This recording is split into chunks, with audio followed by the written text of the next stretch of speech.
Hi, this is Corey Maggette, and you're watching Warriors Weekly.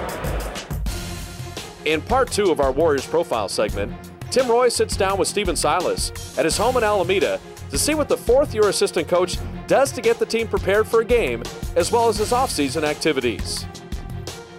I am Tim Roy. We're back with Stephen Silas, part 2 of our conversation about his life in basketball. And last time we talked a little bit about individual players with the Warriors, but I wanted to find out about your background. There's not too many guys that have an Ivy League degree that are working in the NBA. Chris Dudley comes to mind. He played out of Yale for a long time, and former Warrior great Rudy LaRusso went to Dartmouth. But why Brown? Why did you choose Brown?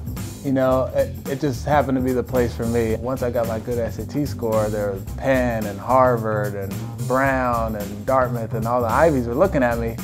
I was like, man, I can't pass it up. So I called my dad and I said, you know, I have a chance to go to an Ivy League school and play basketball there. And he was like, you can't pass it up, you know. And there are other schools that I could have gone to and got a scholarship, but Brown was the one for me. And I love the Providence area, love the coach, and it ended up being a great decision for me. Now, around your dad, around the NBA as a kid, I mean, obviously you were with basketball. Was there any time in college where you thought, you know, hey, maybe this coaching thing could be pretty cool? It's always been in the back of my mind, you know.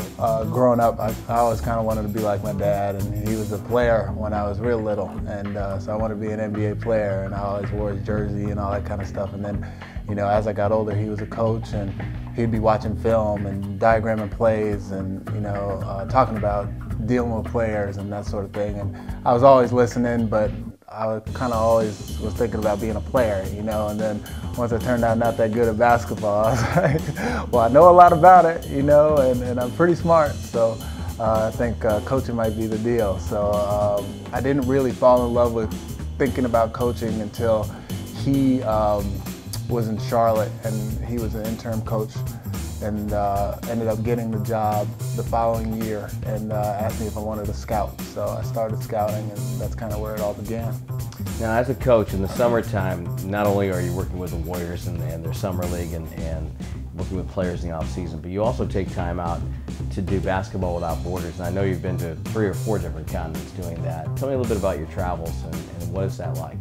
Last year I went to South Africa, and that was a great trip. You know, it's Basketball Without Borders, and they do a great job of putting that together for NBA players as well as NBA coaches. And it's, you know, the experience is great on the court, but off the court was just unbelievable. You know, we were able to go to the Apartheid Museum and just talking to the people who worked at the hotel, just talking about the differences between today and just, you know, recently, like 25 years ago, you know, just a complete difference in attitudes and, you know, policies and all that sort of stuff. And it's amazing to think, you know, in America, it seems like so long ago, at least to me, you know, that the change happened so recently over there. And then, of course, going around and seeing the animals and the safari deal and all that kind of stuff. And so going to the different countries is great because I get to work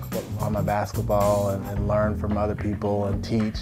But then, you know, just the experience of being in another country is better than any classroom for sure. Yeah, I remember when the Warriors were in China, you know, just getting a feel of how the country works and seeing the people, and even the people we met on the Great Wall about, you know, how even 6,000 miles away they knew about our presidential election. Yeah, it kind of opened your eyes a little bit. It's amazing, and you know, it makes you feel good to be an American, because when you come, they're really excited to meet you, and they have a lot of questions about, you know, what's going on in America and that sort of thing, and whether it's political or social or you know, whatever.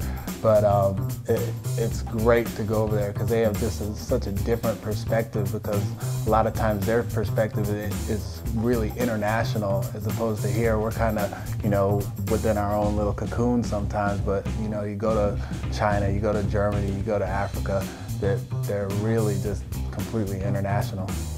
Stephen Silas, always a pleasure. Thank you. To talk with you, my friend. Yes, sir. All right.